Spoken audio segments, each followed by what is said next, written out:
வணக்கம். ஜோதிடத்துல ராசியும் லக்னமும் ஒருத்தரோட வாழ்க்கையை தீர்மானிக்கிற ரொம்ப முக்கியமான விஷயங்கள்னு சொல்லலாம். ஒரு ஜாதகத்துல லக்னம்ங்கிறது நம்மளோட உயிரையும், ராசிங்கிறது உடலையும் குறிக்கும். ஆமாங்க. நம்ம பிறக்கிறப்ப கிழக்கு திசையில எந்த ராசி தெரியுதோ அதுதான் நம்மளோட லக்னம். இது 2 மணி நேரத்துக்கு ஒரு தடவை மாறும். அதனால ஒரு நாளைக்கு 12 லக்னங்கள் மாறி மாறி வரும். அதனால தான் லக்னம் ரொம்ப துல்லியமான தகவல்களை கொடுக்குன்னு சொல்றாங்க. சரியா சொன்னீங்க. லக்னம் ஒருத்தரோட குணாதிசயங்கள், உடல் அமைப்பு, மனசு எப்படி இருக்கும், அவரோட செயல்பாடுகள், ஆயுசு, எதிர்காலம்னு எல்லாத்தையும் சொல்லும். ராசிங்கிறது நம்ம பிறக்கிறப்ப சந்திரன் எந்த ராசியில இருக்காரோ அதுதான் நம்ம ராசி. சந்திரன் ஒரு ராசியில 2.25 நாள் இருப்பாரு. அதனால ஒரே ராசியில நிறைய பேர் பிறந்திருக்கலாம். சந்திரன் மனசுக்கு அதிபதின்னு சொல்றதால ராசி நம்மளோட மனநிலை, எண்ணங்கள், உணர்வுகளை பத்தி சொல்லும். தினமும் பார்க்குற ராசி பலன் கூட இந்த சந்திர ராசியை வச்சு தான் சொல்லுவாங்க. ஜோதிட ரீதியா பார்த்தா லக்னம் தான் ஒருத்தரோட முழு வாழ்க்கையும் தீர்மானிக்கிற முக்கிய காரணி. ஆமாங்க, நம்மளோட ஆளுமை, சிந்தனை, செய்யற வேலைகள், அதிர்ஷ்டம்னு எல்லாத்துலயும் லக்னம் தான் முக்கிய பங்கு வகிக்கும். ராசி அதுக்கு துணையா செயல்படும். ஒருத்தருக்கு லக்னமும் ராசியும் ரெண்டும் நல்லா இருந்தா அவரோட வாழ்க்கை நல்ல முன்னேற்றமா இருக்கும். மேலும் லக்னம் மற்றும் ராசிக்கு அதிபதியான கிரகங்கள் ஜாதகத்துல எப்படி இருக்குங்கிறதையும் பார்க்கணும்.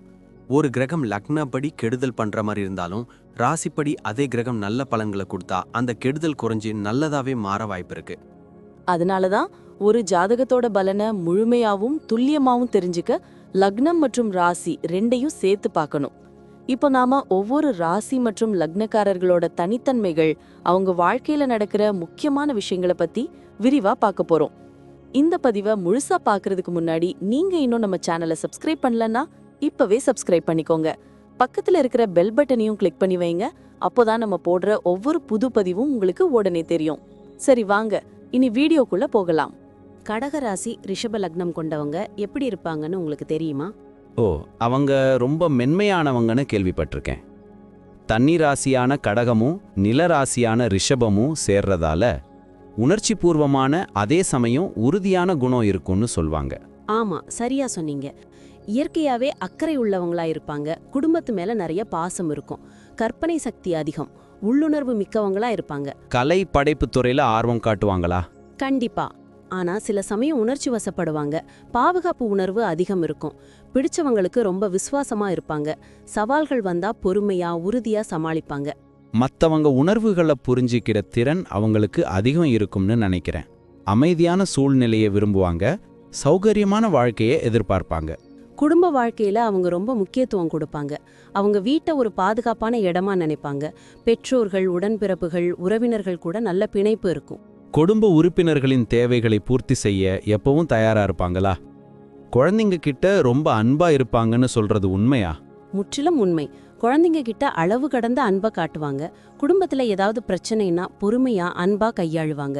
பாரம்பரிய மதிப்புகளுக்கு மரியாதை கொடுப்பாங்க. விருந்தினர்களை உபசரிப்பதிலும் உறவினர்களை அரவணைப்பதிலும் இவங்களுக்கு நிகர் யாரும் இல்லைன்னு சொல்வாங்களே. வீட்டை அழகாக்குறதுல ஆர்வம் காட்டுவாங்களா? ஆமாம், குடும்பத்துக்காக எந்த தியாகத்தையும் செய்ய தயங்க மாட்டாங்க. வணிகத்துறையில இவங்க எப்படி இருப்பாங்க? ரொம்ப பொறுமையாவும் விடாமுயற்சியோடவும் செயல்படுவாங்க. நம்பகமான துறைகளில் மட்டும்தான் முதலீடு செய்வாங்க. உடனடி லாபத்தை விட நிலையான வளர்ச்சியவே விரும்புவாங்க. உணவுத்துறை, விருந்தோம்பல், ரியல் எஸ்டேட், கலைப்பொருட்கள், அழகு சாதன பொருட்கள் போன்ற துறைகள் இவங்களுக்கு ரொம்ப நல்லா இருக்கும். ஊழியர்கள் கிட்ட அன்பா இருப்பாங்களா? கண்டிப்பா. சிறந்த நிர்வாகிகளா இருப்பாங்க. வியாபார சவால்களை புத்திசாலித்தனமா எதிர்கொண்டு வெற்றி பெறுவாங்க. நீண்டகால திட்டமிடுதல்ல வல்லவர்கள். வாடிக்கையாளர்களுக்கு சிறந்த சேவை வழங்குறதுல முனைப்பா இருப்பாங்க. கூட்டு வியாபாரத்தை விட தனித்து இயங்குறதையே விரும்புவாங்க. வேலை செய்யும் இடத்துல இவங்க எப்படி இருப்பாங்க? தங்கள் பணியில மிகுந்த அர்ப்பணிப்புடன் இருப்பாங்க. கடின உழைப்பாளிகள். வேலையை நேர்த்தியா முடிப்பாங்க. சவாலான பணிகளை ஏத்துக்கிட்டு திறம்பட செய்வாங்க. சக ஊழியர்கள் கிட்ட இணக்கமான உறவு இருக்கும். தலைமை பண்புகள் இவங்களுக்கு இயற்கையாவே அமைஞ்சிருக்குமா? ஆமா, பொறுப்புணர்வுடன் செயல்பட்டு நிறுவனத்துக்கு விசுவாசமா இருப்பாங்க. தங்கள் துறையில தொடர்ந்து கற்றுக்கொண்டு புதிய திறன்களை வளர்த்து கொள்வாங்க. கலை, இலக்கியம், கல்வி, மருத்துவம், உணவுத்துறை, மனநல ஆலோசனை போன்ற துறைகள்ல சிறந்து விளங்குவாங்க. செய்யும் வேலையில ஒரு திருப்தியை எதிர்பார்ப்பாங்க. நிதி விஷயங்கள்ல எப்படி இருப்பாங்க? ரொம்ப கவனமாவும் சிக்கனமாவும் இருப்பாங்க. பணத்தை வீணாக்க விரும்ப மாட்டாங்க. எதிர்காலத்துக்காக சேமிக்கும் குணம் உண்டு. நிலையான முதலீடுகள்ல ஆர்வம் காட்டுவாங்க. ரியல் எஸ்டேட், தங்கம் போன்ற நீண்டகால முதலீடுகளை விரும்புவாங்க. திடீர் செலவுகளை சமாளிக்க சேமிப்பு வைத்திருப்பாங்களா? கண்டிப்பா கடன்களை தவிர்த்து நிதி நிலையை ஸ்திரமா வைத்துக்கொள்ள முயற்சிப்பாங்க. வருமானத்தை முறையாக திட்டமிட்டு செலவு செய்வாங்க. நிதி விஷயங்கள்ல மத்தவங்க ஆலோசனையை விட தங்கள் சொந்த முடிவுகளையே நம்புவாங்க. குடும்பத்தின் நிதி பாதுகாப்புக்கு முக்கியத்துவம் கொடுப்பாங்க. ஆரோக்கியம் எப்படி இருக்கும்? உணவு பழக்க வழக்கங்கள்ல கவனமா இருக்கணும். செரிமான மண்டலம், வயிறு, மார்பு பகுதிகள் எளிதில் பாதிக்கப்படக்கூடியவை. சத்தான உணவுகள், மன அழுத்தத்தை குறைக்கிறது அவசியம். முறையான உடற்பயிற்சி, யோகா நல்லது. நீர்ச்சத்து நிறைந்த உணவுகளை அதிகம் எடுத்துக்கணும். மன அமைதி இவங்களுக்கு ரொம்ப முக்கியமா? ஆமா, குடும்ப பிரச்சனைகள் அல்லது தனிப்பட்ட வருத்தங்கள் இவங்களோட ஆரோக்கியத்தை பாதிக்கலாம். அதனால மனதை அமைதியா வைத்துக்கொள்வது அவசியம். இயற்கை மருத்துவ முறைகள்ல நம்பிக்கை கொண்டவங்களா இருப்பாங்க. குழந்தைங்க விஷயத்துல இவங்க எப்படி இருப்பாங்க? ரொம்ப அன்பான பெற்றோர்களா இருப்பாங்க. குழந்தைங்களுக்கு சிறந்த கல்வி, பாதுகாப்பான சூழலை வழங்குவாங்க. குழந்தைங்களோட திறமைகளை ஊக்குவித்து சரியான பாதையில வழி நடத்துவாங்க. சில சமயம் அதிக பாதுகாப்பு உணர்வு காரணமா குழந்தைங்கள சுதந்திரமா செயல்பட அனுமதிக்க மாட்டாங்கன்னு சொல்றது உண்மையா? ஆமா, அது ஒரு சின்ன பிரச்சனையா அமையலாம். அதனால அவங்களுக்கு தேவையான சுதந்திரத்தை வழங்குவதும் அவசியம். குழந்தைங்களோட நலனுக்காக எந்த தியாகத்தையும் செய்ய மாட்டாங்க. நல்ல பழக்க வழக்கங்களை கத்துக் கொடுப்பாங்க. பயணத்தை பொறுத்தவரை குடும்பத்தோட பயணம் செய்ய விரும்புவாங்க. இயற்கை இடங்கள், வரலாற்று சிறப்புமிக்க இடங்கள், நீர்நிலைகள் உள்ள இடங்கள் இவங்களுக்கு ரொம்ப பிடிக்கும். சாகச பயணங்களை விட அமைதியான ஓய்வெடுக்கும் பயணங்களையே விரும்புவாங்க. புதிய இடங்களை ஆராய்வதிலும் கலாச்சாரங்களை புரிந்து கொள்வதிலும் ஆர்வம் காட்டுவாங்க. நீண்ட தூர பயணங்களை விட குறுகிய தூர பயணங்களையே அதிகம் மேற்கொள்வார்களா? ஆமா, குடும்பத்தோட பயணம் செய்யும்போது மிகுந்த மகிழ்ச்சியே பெறும். பயணங்கள் இவங்களுக்கு மன அமைதியையும் புத்துணர்ச்சியும் அளிக்கும். கடைசியா கடகராசி ரிஷப லக்னம் கொண்டவங்கள பத்தி என்ன சொல்வீங்க? உணர்ச்சி பூர்வமான, அக்கறையுள்ள, பொறுமையான மற்றும் ஸ்திரமான குணாதிசயங்களை கொண்டவங்க. குடும்பம் இவங்களுக்கு முக்கியம். கடின உழைப்பு, அர்ப்பணிப்பு, விடாமுயற்சி இவங்களோட பலங்கள். நிதி விஷயங்கள்ல சிக்கனமானவங்க. எதிர்கால சிந்தனையோட செயல்படுவாங்க. வாழ்க்கையில ஸ்திரத்தன்மையையும் பாதுகாப்பையும் விரும்புவாங்க. உறவுகள்ல ரொம்ப விசுவாசமானவங்க, நம்பிக்கைக்குரியவங்க. சில சமயம் உணர்ச்சி வசப்பட்டாலும் உள்ளுணர்வு, பொறுமை மூலம் எந்த சவாலையும் எதிர்கொள்ளும் திறன் கொண்டவங்கன்னு சொல்லலாமா?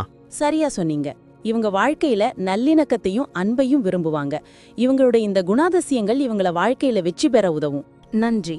நான் இப்போ சொன்ன விஷயங்கள் எல்லாம் பொதுவான பலன்கள் மட்டும்தான். உங்களுடைய சுய ஜாதகத்தை பொறுத்து சில விஷயங்கள் மாறுபட வாய்ப்பிருக்கு. ஆனாலும் நான் சொன்ன பெரும்பாலான விஷயங்கள் உங்க வாழ்க்கையில நடக்கும்னு நம்புறேன். இந்த வீடியோ உங்களுக்கு பிடிச்சிருந்துச்சுன்னா நான் அடுத்து பாகம் 2 எடுக்க தயாரா இருக்கேன். பாகம் 2 வேணும்னா பாகம் 2ன்னு டைப் பண்ணுங்க. நிறைய நண்பர்கள் பாகம் 2 கேட்டா சீக்கிரமே பாகம் 2 வீடியோவை பதிவு செய்றேன். இந்த வீடியோ உங்களுக்கு பிடிச்சிருந்தா லைக் பண்ணுங்க, ஷேர் பண்ணுங்க, நம்ம சேனலை சப்ஸ்கிரைப் பண்ணுங்க, பக்கத்துல இருக்கிற ஆல் பட்டனை கிளிக் பண்ணி வச்சுக்கோங்க. அப்போதான் நாங்க போடுற வீடியோக்கள் உங்களுக்கு உடனுக்குடன் நோட்டிஃபிகேஷனா வரும். உங்களுடைய எதிர்கால வெற்றிக்கு என்னுடைய வாழ்த்துக்கள். நன்றி. வாழ்க வளமுடன்.